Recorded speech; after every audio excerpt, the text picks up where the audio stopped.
The training field was blistering under the noon sun, dust swirling around the Navy SEAL recruits as they pushed through another brutal endurance drill. Among them was Lieutenant Kara Jensen, the only woman in her division, a legend whispered about but never fully understood. She had passed every test thrown her way, until that day, when a tempering drill turned into a spectacle. The colonel, known for his harsh methods, was furious after a failed simulation. "You think you can lead men into combat?" he roared, pacing before her. Kara stood silent, sweat dripping down her face, but her eyes cold and unflinching.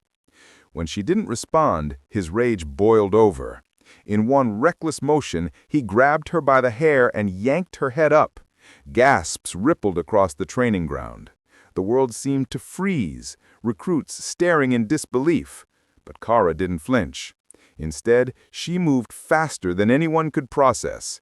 With precise, trained efficiency, she twisted out of his grip, pivoted, and had the colonel on the ground in a controlled arm lock within seconds.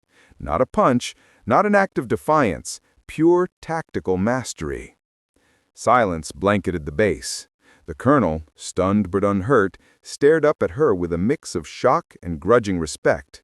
She released him immediately, stepped back, and saluted sharply. "Permission to continue training, sir," she said, her voice steady. For a moment, no one breathed. Then the colonel stood, straightened his uniform, and nodded slowly. "Permission granted, Lieutenant." Word spread through the base like wildfire. The recruits who had once doubted her now looked at her with awe. She hadn't fought out of anger. She had simply proven control, discipline, and strength beyond pride. Later that evening, the colonel called her into his office. "You taught every man out there what real power looks like," he admitted quietly. Kara only nodded. "Respect isn't given, sir. It's earned, even the hard way." From that day on, no one questioned her place among the SEALs again.